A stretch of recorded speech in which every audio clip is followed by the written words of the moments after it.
In the spring of 1804, when the soil along the western banks of the Mississippi River was still cold from winter, and the young United States was barely a generation removed from revolution, a quiet transformation began, one that most Americans today have heard about, but few truly understand in all its slow, complicated, and often painfully human detail.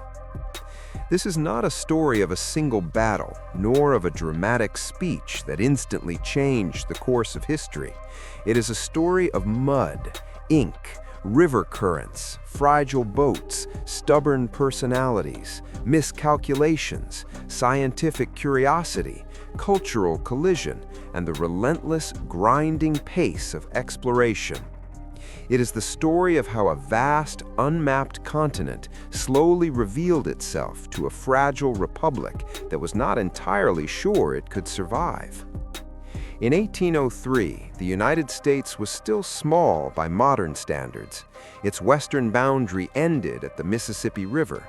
Beyond that stretched the enormous Louisiana Territory, controlled by France under Napoleon Bonaparte. President Thomas Jefferson, a man who preferred books and botany to battlefield glory, understood that the future of the nation depended on land. Land for farming, land for trade routes, land that could secure American independence not just politically, but economically.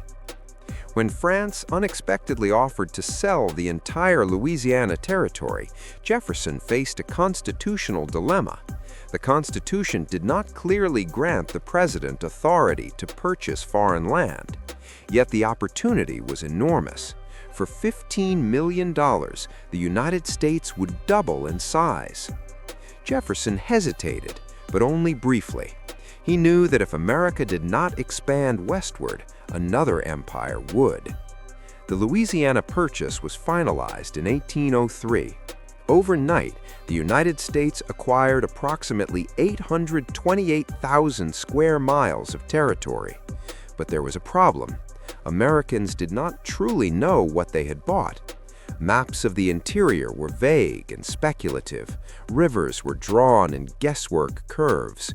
Mountain ranges were placed based on rumor. European powers had explored parts of the region, but much of it remained unknown to Americans.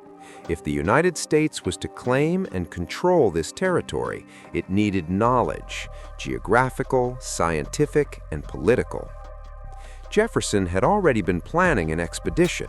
Even before the purchase was complete, he imagined sending a team westward to explore the Missouri River, find a possible water route to the Pacific Ocean, and establish relations with Native American tribes.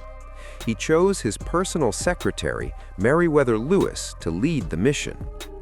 Lewis was intelligent, disciplined, and fascinated by science, but he lacked extensive experience in commanding men in difficult terrain.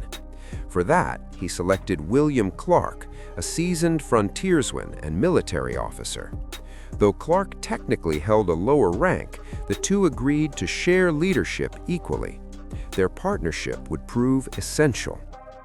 In May 1804, the Corps of Discovery, about 45 men, departed from near present-day St. Louis. Their primary vessel was a keelboat, long and heavy, pushed against the current of the Missouri River using poles, ropes, and sheer muscle. Travel was exhausting. Progress was slow. Mosquitoes swarmed in thick clouds. Heat suffocated them in summer. Bitter winds cut through them in winter. Yet they documented everything. Lewis meticulously recorded plant species, soil types, animal sightings, river conditions, and interactions with Native American nations. Clark drew maps with surprising accuracy. They observed prairie dogs, bison herds numbering in the thousands, and grizzly bears, animals that Eastern Americans had never seen. As the expedition moved westward, it encountered numerous Native American tribes, the Oto, the Sioux, the Mandan, and others. These meetings were delicate and often tense. The Corps carried medals, flags, and speeches from President Jefferson declaring American sovereignty and promising trade. but words did not erase suspicion. For native nations, European and American expansion was not a theoretical future, it was a lived reality of disease, displacement, and shifting alliances. Some tribes welcomed trade opportunities. Others viewed the Americans as another wave of outsiders who would eventually demand land. The expedition's winter at Fort Mandan in 1804 to 1805 marked a turning point. There, they met Toussaint Charbonneau, a French-Canadian trapper, and his young Shoshone wife, Sacagaway. Sacagaway would become one of the most significant figures in the journey, not because she carried weapons or commanded troops, but because her presence signaled peace. A woman traveling with a newborn child suggested diplomacy, not war. Sacagaway's knowledge of the land and languages proved invaluable. When the Corps reached the Rocky Mountains, they faced an overwhelming obstacle. There was no easy water route to the Pacific. Instead, they encountered steep, snow-covered peaks that seemed to crush Jefferson's dream of a simple trade corridor. Crossing the Rockies was brutal. Food supplies ran dangerously low. Horses grew weak. Men chewed on candles and boiled leather to survive. Snow blinded them. Paths vanished, yet they continued. When they finally reached the Pacific Ocean in November 1805, it was not a triumphant cinematic moment. Rain poured relentlessly. The coastline was cold and gray. They built Fort Clatso and endured a damp, miserable winter. Many were sick. Clothing rotted from constant moisture. Still, they had done what few Americans believed possible. They had crossed the continent. The return journey in 1806 was faster, but not without danger. Clashes with native tribes occurred. Accidents injured several men. Lewis himself was shot accidentally by one of his own hunters. But the Corps eventually returned to St. Louis in September 1806. News of the expedition spread rapidly. The maps Clark produced were more accurate than any before. Scientific observations enriched American knowledge. Politically, the journey strengthened the United States' claim to the Oregon Territory. But the long-term consequences were complex.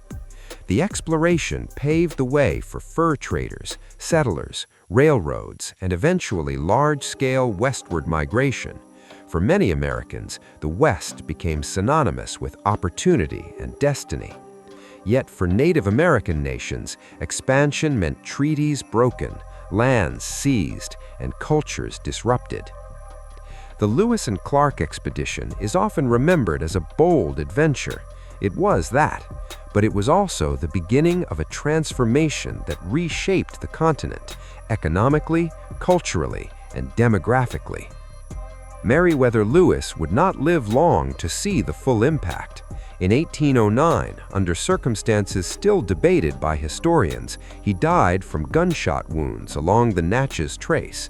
Some believe it was suicide, linked to depression and financial stress. Others suspect murder. William Clark lived longer, serving as a territorial governor and superintendent of Indian affairs, ironically overseeing policies that accelerated native displacement. History rarely moves in clean lines. It unfolds slowly, carried by river currents and human ambition. The Louisiana Purchase and the Corps of Discovery did not immediately create the America we know today, but they set forces in motion: migration, commerce, conflict, innovation that would shape centuries. In the end, the story is not merely about exploration. It is about uncertainty. It is about a young nation making decisions without knowing their full consequences. It is about how knowledge, once gained, cannot be undone. And if one listens closely to the wind across the Great Plains or watches the Missouri River flow under a wide Midwestern sky, it is possible to imagine that small group of men pushing their heavy boat upstream, unaware that their slow, exhausting progress would echo through American history for generations.